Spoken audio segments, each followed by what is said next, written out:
Good morning, ladies and gentlemen. It's your favorite warlock and practicing necromancer. This morning, I want to take the book reviews to the third level. Okay. Now, I've recommended books on philosophy, strategy, and things that I do recommend, but lately I've been doing the reading list in order, starting with the Book of Meditations, going with the Science of Being Well, and now we're going to do it in a third property. And this one's going to be more serene, it's going to be more spiritual, and there is no other book that I can put out there than Walden, put forth by Henry David Thoreau. Okay, and it looks like this. Okay, now why do I recommend this book?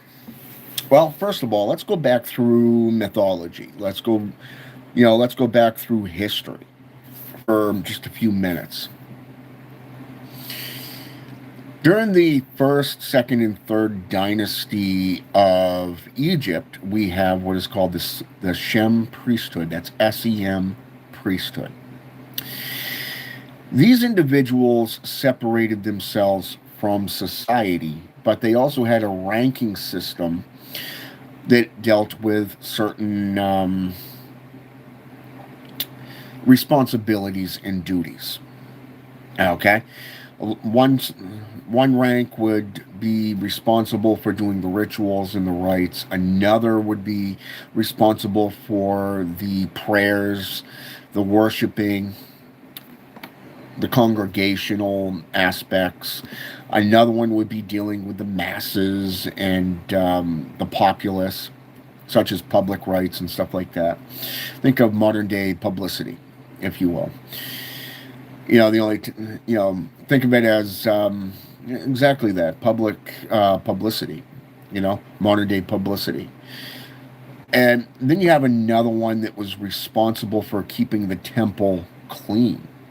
So each one of these levels had a responsibility and a duty from its members, right? Now let's move forward. Let's go to the Hashishin. Okay, the Hashishin were known as the Order of Assassins, but they were also holy monks. They were a radicalized group of the time of holy monks, if you will. The sheiks and the apprentices and stuff like that. Think modern day Sufism, if you will. That's basically what they were. The only difference is like the Knights of Templar, they weren't just warriors. They were highly skilled warriors, but they were also how should I say this? They were holy monks. They were religious zealots that had their own temples, their own castles, if you will, what is classified as religious strongholds of that time. They were highly feared, but also highly respected, and they kept to themselves mostly. So that was something that was pretty cool to see. And like I said, even the Knights of Templar were warriors, but they were also considered holy monks. And they had their own castle, their own domain that they looked after. And the only time they went out was to represent the order in the church. Okay? So, Coins, welcome.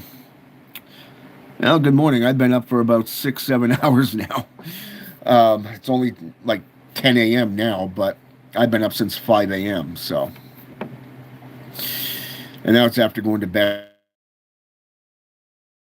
To show you. I've already done day trading. I've already checked my stocks, done my messagings, took my kid to school, took him to breakfast and everything, took the dogs out for a walk. I've done a lot of things. And now I'm doing a book report or book review. So yeah, it's called routines. And you'll see where that comes in just a few minutes.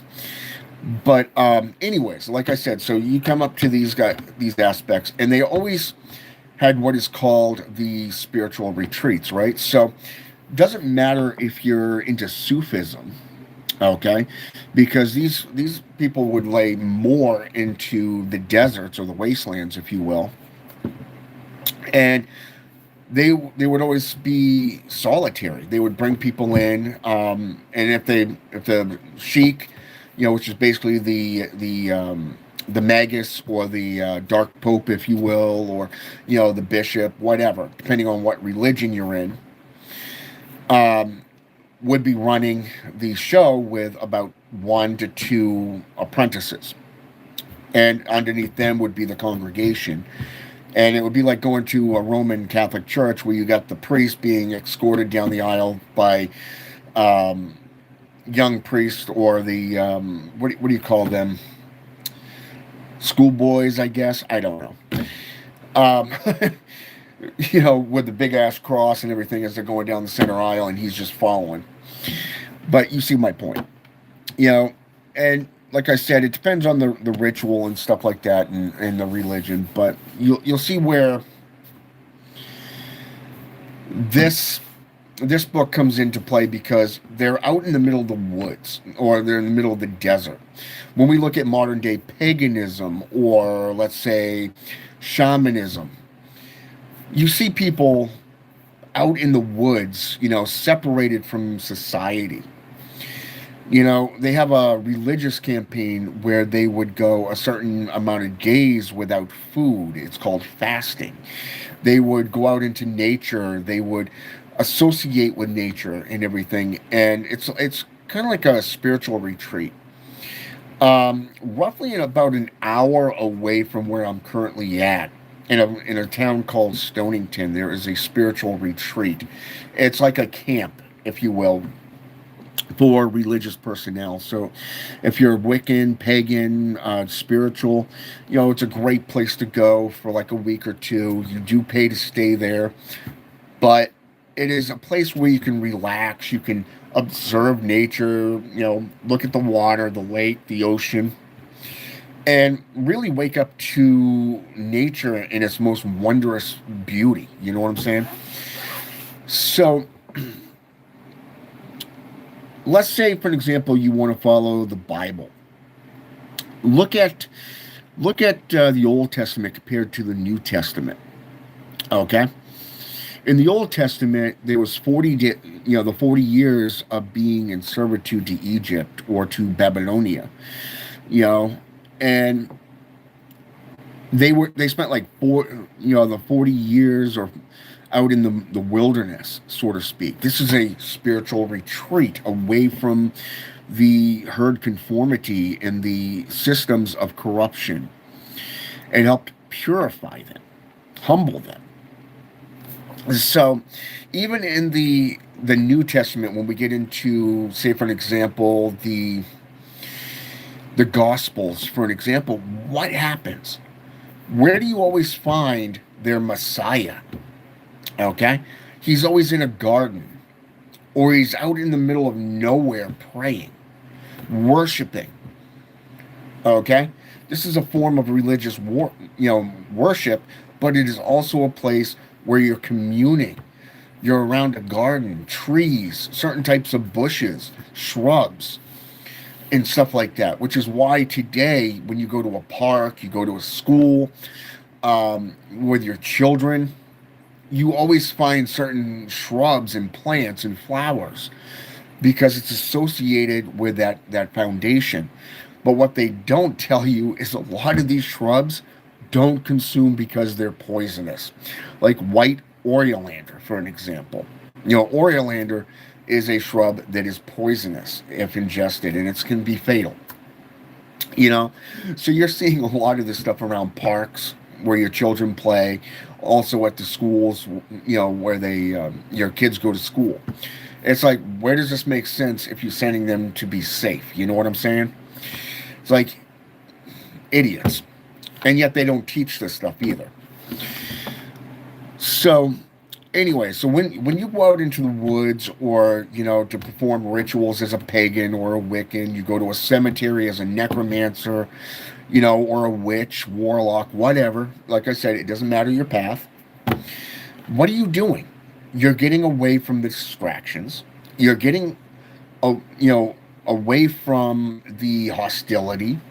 You're getting rid of anything that is a hindrance to you so that you can focus on balance, harmony, restoration of the damage done to you mentally, emotionally, physically. But it also helps for you to meditate.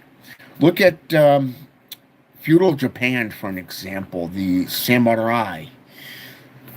They had different dominions run by daimyos. Okay?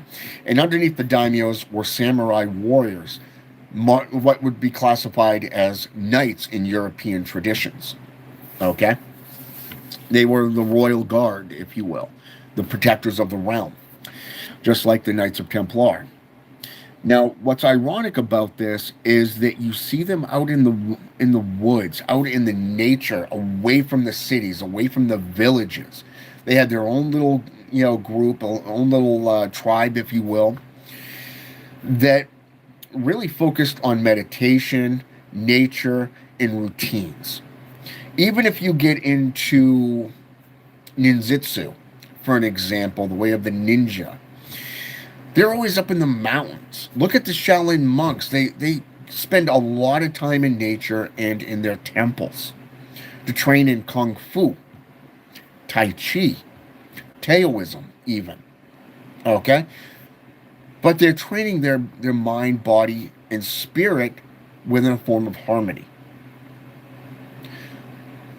So when I tell you that this book, Walden, is very similar to this, I'm not joking. Right up front in chapter 1, it talks about an individual who goes out to this cabin. It's got a little fish pond, woods, the views, and we're talking a city boy, if you will, that is so used to the noise, the distractions, the big hustle, if you will, and the pressures of society. He goes out into the woods on vacation. He comes across this land, sees a footbridge over a pond, sees the cabin at the lake's end, forest in the background. He takes in the sounds of nature, takes in the smell of the grass, the woods, that fresh breath air, if you will. The scenery and the way he just, depicts it, you can imagine it in your own mind. It is absolutely amazing. And one of the things that I wanted to read here is on page 15, second paragraph down. Well, in between the first paragraph that started on page 14 and the first big paragraph on page 15, it says, "Behold, all souls of mine as the soul of the Father, so also the soul of the Son is mine. The soul that sinneth, it shall die." Now, at the very bottom it says, "The false society of men for earthly greatness." Okay? Now, what does that mean? What does that mean exactly? If you do things to hurt yourself, the way you eat, the way you stress yourself out over modern day pressures, you don't tend to your own garden, you don't take time to recuperate, your body starts to fail. Your mind starts to fail. You fall out of balance. You fall out of your equilibrium, if you will, is no longer balanced but unbalanced. This is the best way I can describe that to you.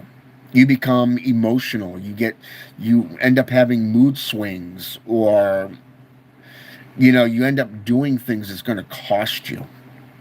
Okay? This is stuff that goes on when you fall out of harmony with nature, with yourself, and with whatever deity that you serve. You know, I work with a lot of different deities personally.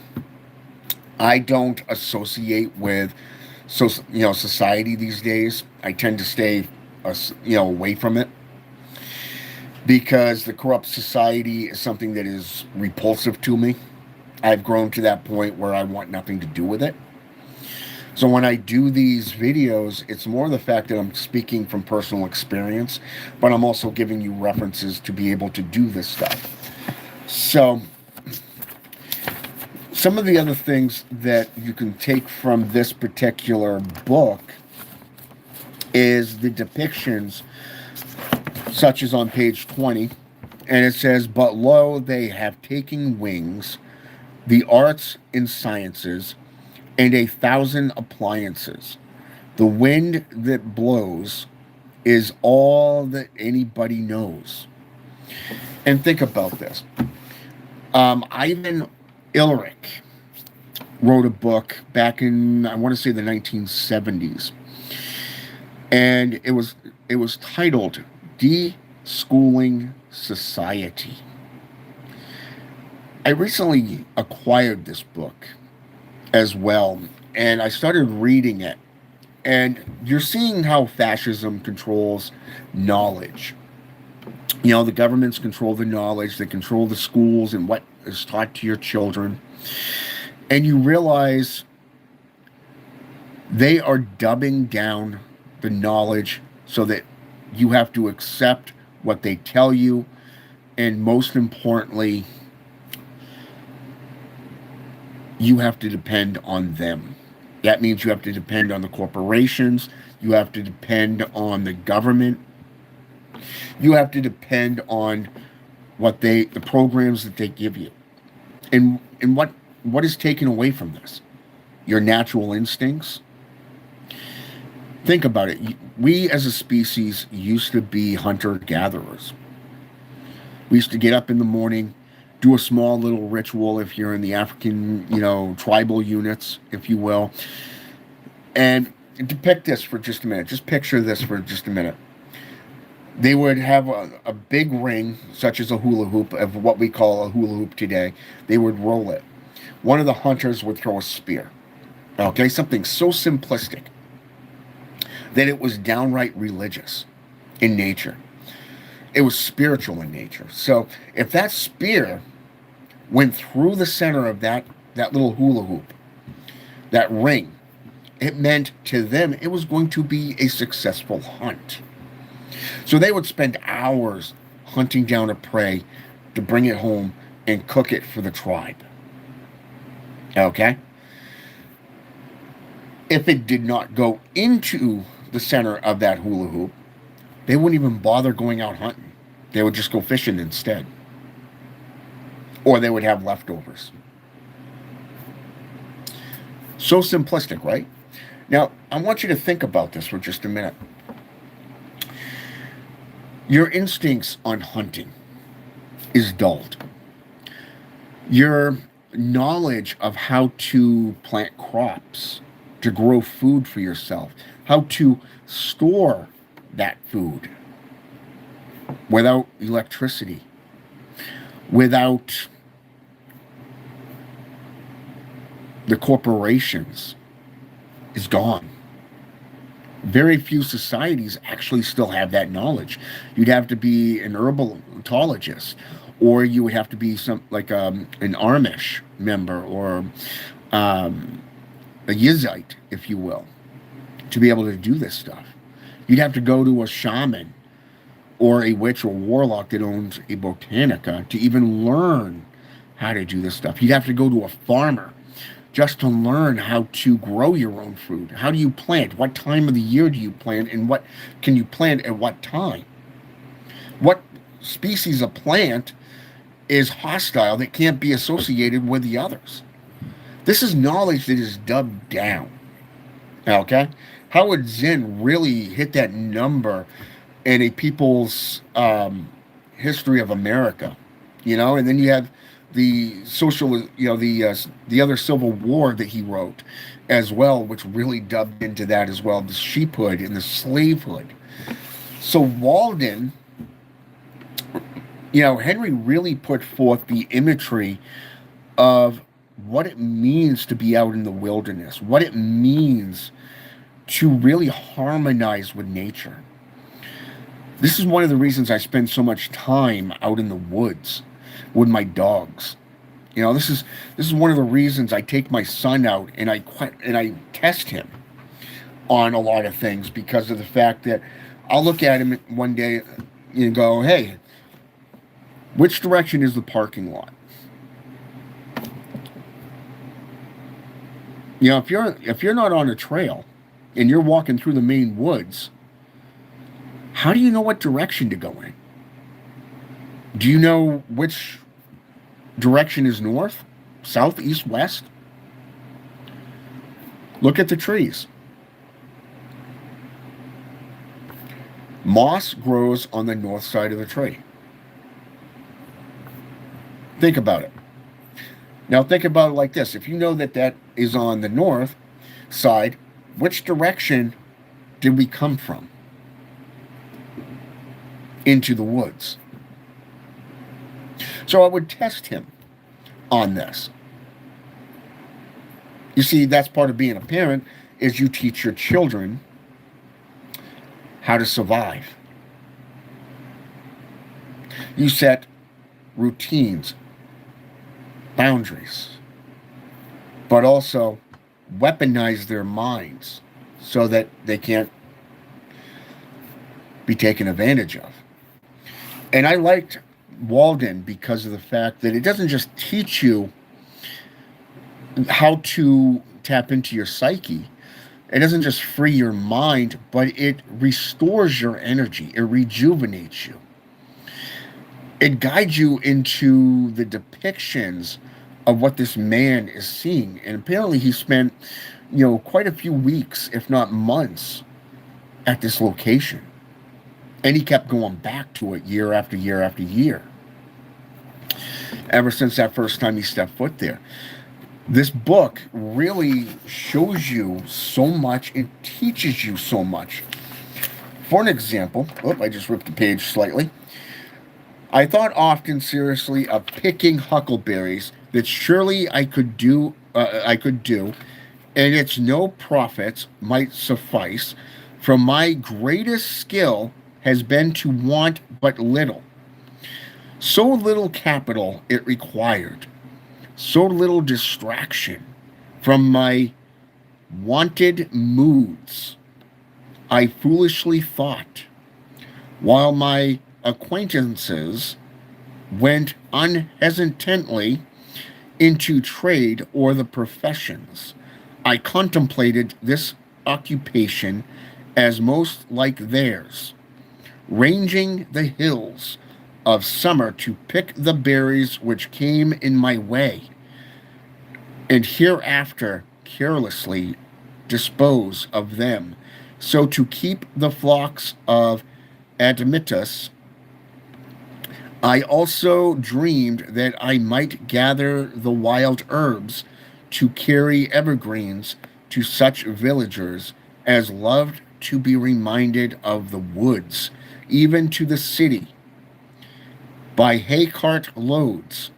But I have since learned that trade curses everything it handles.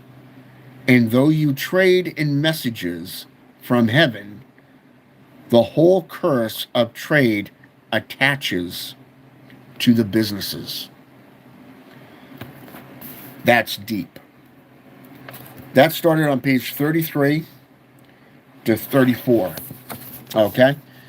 Now you think about what is unlocked the more he did this, the more he discovered his true nature, his true self, and what has been forgotten over time, what has been taken.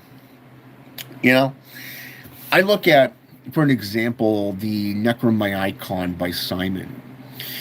In the preface, it shows a shipwreck survivor. And he goes up to try to find the highest peak, but instead he sees black-robed figures, a priesthood, chanting, an augurist rising from the ground with unfamiliar runes, mythology, folklore. They chant. He makes a noise, interrupts the rituals. They take chase. All of a sudden, he realizes he's running from no one.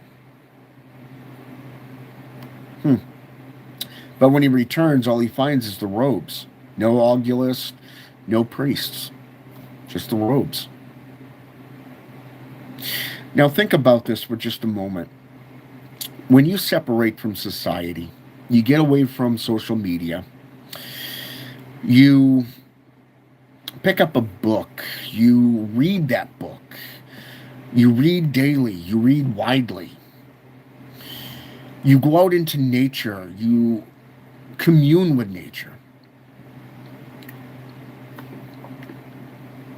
You realize everything that you've been led to fear is just that, an opinion. Somebody said you need to fear the woods because you would get lost. If you're not getting paid, you shouldn't be doing it. It's not legal. If you don't have the rights to something, then it's deemed illegal.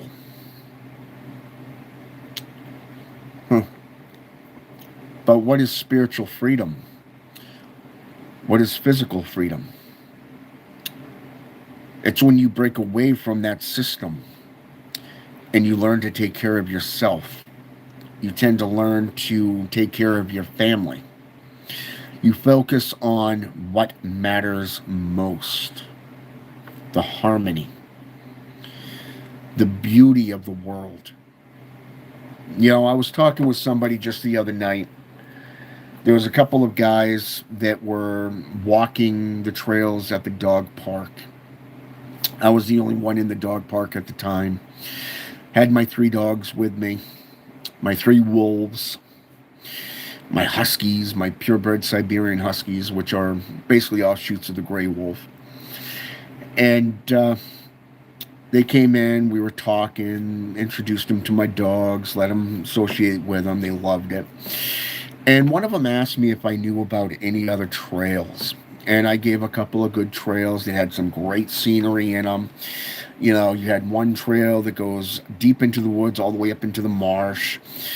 You know, and the other one has about a 1/4 mile to a mile walk. Has a quarry, if you will. Small, you know, fish pond is what I call it, or leech pond is what it's called. In the back, you know, that you can walk around, you can, you know, observe and stuff like that. And then I told him about the forest of the city. And I said, you know, that's about 50 miles going between Glenburn, Orono, and Bangor. That's 50 miles. And they said, really, where's that? And I go, we're down that road there. You know, look for these landmarks. It will be on your right, your left. And I said, they said, how is it for a walk? I said, it used to be pretty good until they put a fucking road through it. That just ruined it for me. That's like, you know, that's like going out to Clifton, Maine, and we have what is called Big Chick and Little Chick. You know, you go up to Little Chick Hill. It used to be you'd park your car and you'd go up through the woods and the tall grass, and you'd really have that adventure, you know, going up this mountain, this hill, to the very top, and have this spectacular view from miles, seeing ponds, lakes, mountains off in the distance, the skyline. It was beautiful. It was pure nature. And then they put a fucking house there that became a junkyard. They put a dirt road all the way up to the fucking top. And it just fucking ruined it. That's humanity for you. You want to know what you leave for your children? If you want to stay in society, crap. Plain and simple, fucking crap. You leave them shit. Your gift to them is destruction. Plain and simple. And that sickens me because I love nature. My son loves nature. My dogs love nature. People enjoy getting away from the city for a reason. The biggest lie is you have to be in the city to succeed, to become successful. That is the biggest fucking bull-faced lie there is. Just saying. Between Marcus Aurelius's book Meditations, you are gathering the understanding and having your mind freed. The Science of Being Well, on the other hand, teaches you about the way you think. It rewires your brain. It's not just about dealing with a deity or dealing with people in general, dealing with work or dealing with family. It's that emotional toll that you deal with daily, weekly, monthly, yearly. Okay? And over time, it wears you down. So you become burnt out. Now, how do you prevent that? You get the fuck away from the city. You go out to nature. You recuperate. You rejuvenate. You take in that view. That's spiritual. That is absolutely sanctuary out there. It's that fucking beautiful. Okay? Walden, in my opinion, really did a great job writing this book. He didn't just spell out every detail that he saw, that he took in through his senses, his interactions, but he brings it back to basics. For an example, on page 66 and 67, I'm going to read the first chapter, the first paragraph real fast on page 66, and then I want to read something on page 67. I think that I love society as much as most, and am ready enough to fasten myself like a bloodsucker for the time to any full-blooded man that comes in my way. I am naturally no hermit, but might possibly sit out the sturdiest frequenter of the barroom if my business called me thinker. Or thither, rather, I should say. Okay? Now think about that for just a moment. Do you realize what you lose by association with the masses? Gustav taught in The Crowd the psychology of losing yourself. Just losing yourself in the crowd. It's no longer independent thinking. You're taking in, believing what other people are telling you, being persuaded by other people.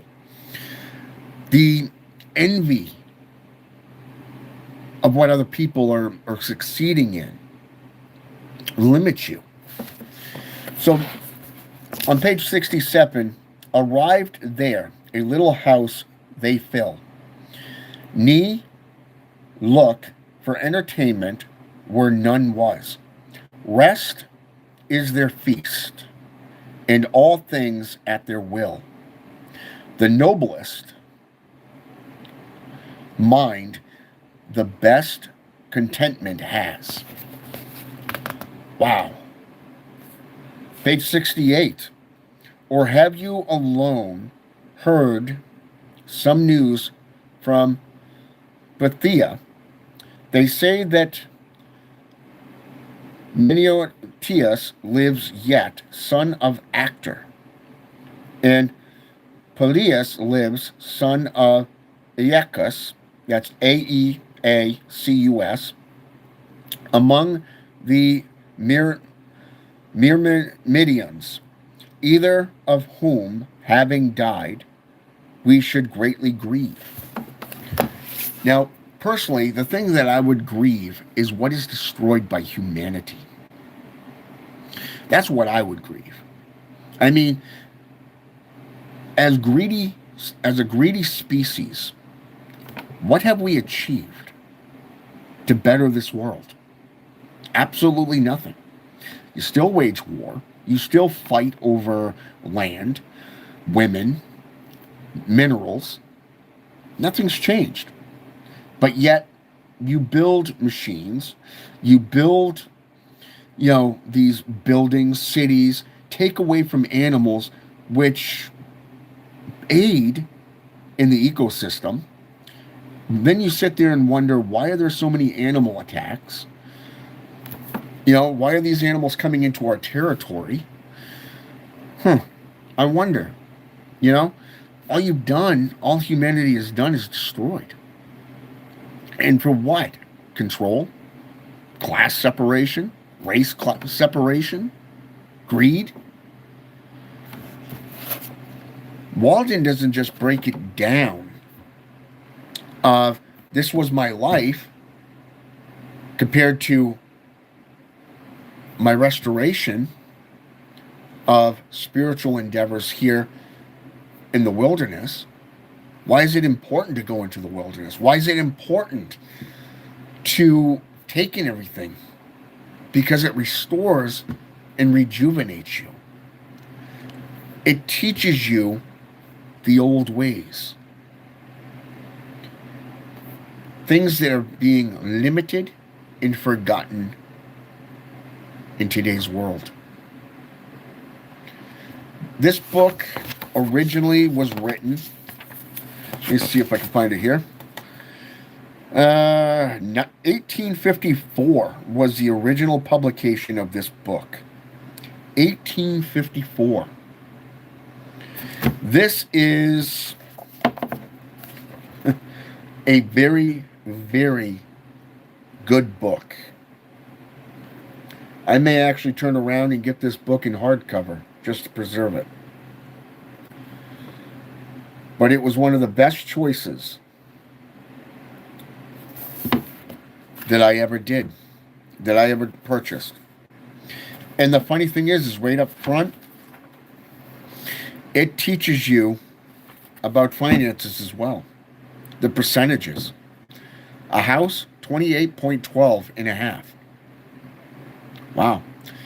Farm, year 1 year, 14.72 and a half. Food, 8 months, 8.74. Clothing, etc., 8 months, $8.40 and 3/4. Oil for 8 and C for 8 months, $2. Earned by day labor, $13.34. In all, $36.78. And that was just in his time. Now look at how much you're spending today. For what? All you're doing is stressing yourself out. You're working your way to death. And you're not living life for you and your family. Instead, do you actually get to have family time? Do you get to play board games with your family? Do you get to associate in the wilderness? Teach them? Camp with them? Do you get to feed their souls? Their spirits? No. I mean, when you get 60 to 70% taxation of your overall income, wow. That's 60 to 70% that the government and the state takes away from you. And yet you have a right to make a living. Ironic, right? In the 16th Amendment, wow, how duality is that when it was to keep things balanced, but yet the rich keep getting richer and the poor get poorer? How's that different from living underneath a king and queen? How's that different from living underneath a dictator like Julius Caesar or Napoleon? How about fascism? under Adolf Hitler. Think about that. Where do you find freedom? Where do you feed your soul? Where do you feed your mind? Where do you feed your body? How do you maintain that balance? Right there. Knowledge is power. And true power is undefiled wisdom. Anton Xander LaVey. Amazing, right? So I do recommend these books, which is why I'm doing them in order according to the reading list that I have for myself. This book is one of the top 3 books that I recommend right off the bat. Start with Meditations, go to Science of Being Well, and then Walden. All right? With that said, this has been my book review on Walden by Henry David Thoreau. I recommend that you go out and get it. It doesn't matter if these books talk about God or heaven, the Christian way of life.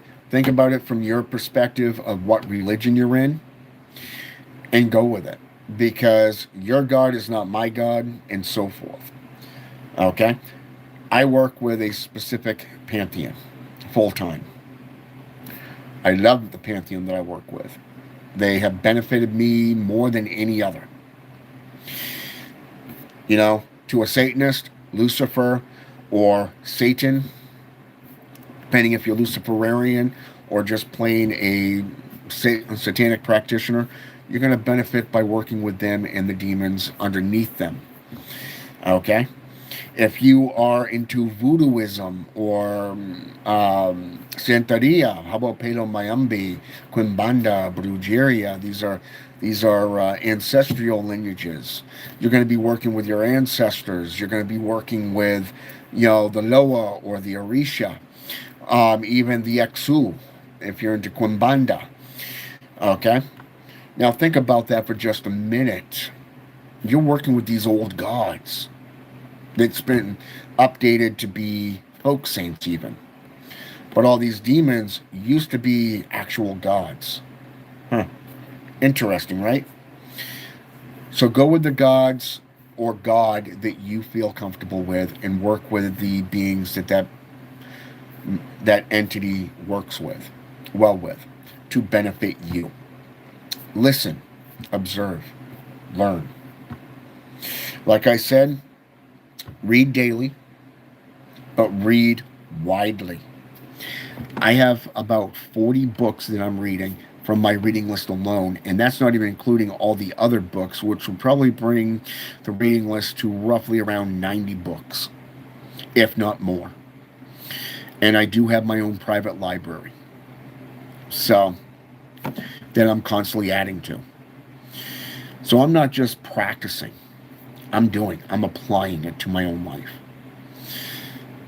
And it is something that is benefiting me personally. And I hope it will benefit you in the long run as well. Okay? So, with that said, I want to thank everybody for jumping on here with me. And for those who are going to jump on after this, thank you. It does mean a lot. And if you like what I do and what I put forth, feel free to hit that notification button. Feel free to hit that subscribe button so you don't miss my next videos. Have a good day, and or a good night wherever you are in the world. And remember 2 key rules. Whatever you preach, always back it up with numerous sources and references, and always make yourself available to the public, because you are responsible for the things that you do and say. All right? With that said, I'm out. Until next time, enjoy.